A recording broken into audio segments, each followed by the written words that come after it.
I think isa sa mga problema ng mga bagong nagbablog or nagbabalak mag-vlog or mga nagbablog na at hindi nakakapagpatuloy sa kanilang vlogging kagaya ko is yung pag-i-aim natin ng tinatawag na perfectionism sa bawat video na ginagawa natin. Ang gusto natin is pag nag-upload tayo is maganda na agad yung output. Pag nakuha natin yung perfect gear na gusto natin, perfect timing, perfect story na pwede nating i-share, sa tingin natin is mas magiging maganda yung kinalabasan ng paggawa natin ng content.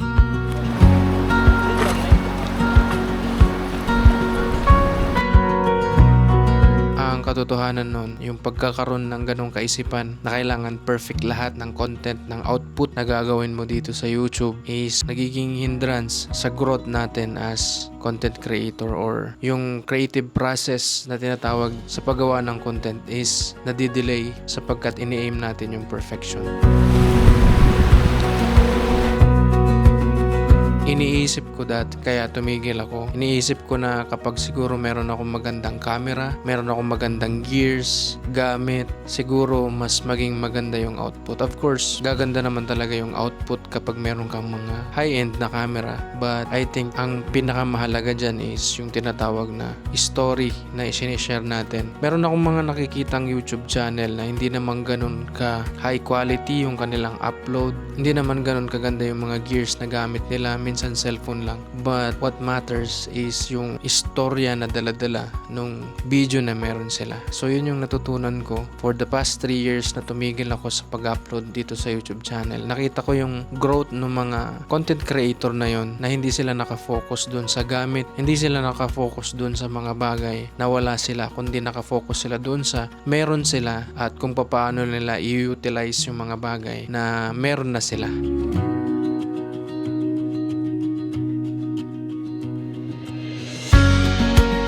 Sa tingin ko yun din yung bagay na nagpatigil sa akin or dahilan kung bakit tumigil ako na mag-upload ng content. Kasi nga, dati yung gamit ko is cellphone lang. So, sabi kong magkakaroon ako ng camera is doon ako ulit magbablog. So, fast forward, nagkaroon tayo ng Osmo Action 4, which is, ang main purpose natin dito is for motovlog kasi naglabas din tayo ng motor natin by the grace of God. But hindi ko iniisip na pwede ko siyang magamit dito sa channel kasi yung inspiration kasi ng channel na to is yung mga meron ng gamit talaga, meron silang high-end na camera, very cinematic yung output. So yun yung naiisip ko, kailangan ganun din. Pag nag-upload ako, kailangan ganun din yung output, kailangan gayahin ko sila, which is napakamali ng ganung pag-iisip. And by that 3 years ang nakalipas ay sana marami akong natutunan sa content creation, sa paggawa ng video.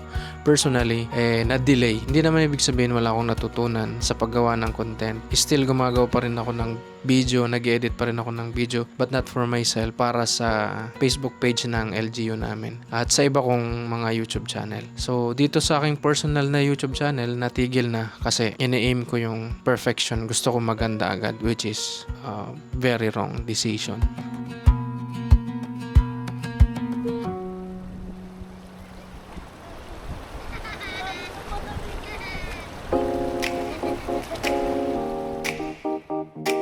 Secondly, na i-share ko sa inyo kung bakit tumigil din ako is tinitignan ko yung numbers lagi. Tinitignan ko kung ilang views or ilang subscriber yung nadagdag kada upload. Kung makikita nyo ngayon sa channel ko, malinis na yung YouTube channel ko. I think meron na lang 7 videos simula nung ginawa ko yung content na ganito na storytelling. So meron pa akong ibang mga videos way before, matagal ng panahon na nagsimula na mag-video or gumawa ng content or daily vlogging. So yung channel ko ngayon is malinis na, and I think I'm heading toward this niche na napili ko kasi nakakapag-express din ako kung ano yung feelings nasa isipan ko, kung ano yung mga bagay na interesado akong pag-usapan.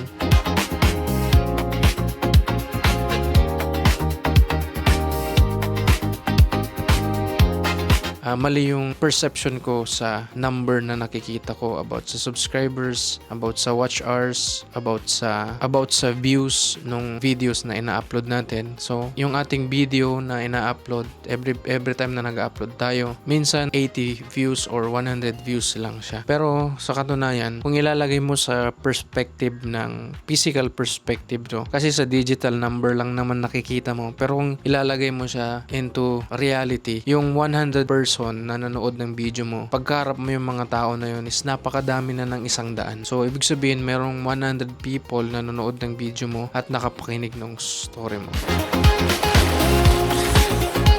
Lakas ng alon.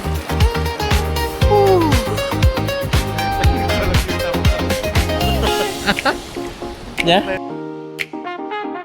Ang ano kasi natin, dahil nakikita natin yung mga successful na vloggers and YouTubers ay yung numbers na meron sila. So pag-upload nila 1,000 views agad yung nakukuha nila, which is na-build nila yon sa matagal ding panahon. Nagsimula din sila ng 100 views for videos, then suddenly 200, 300 hanggang sa nakabuild sila ng audience, nakabuild sila ng followers. Panghuli siguro na dahilan bakit hindi na tayo nakakapag-upload is tinamad. Tinamad na tayo na mag-upload sa YouTube ng mga videos. Well, of course, isa talaga yun sa mga dahilan. Kung tinamad ka na, nawalan ka na ng gana, is ititigil mo na yung isang bagay. Pero dati talaga, nung college tayo, mas marami tayong time. So, dati nakakapag-daily vlog pa tayo.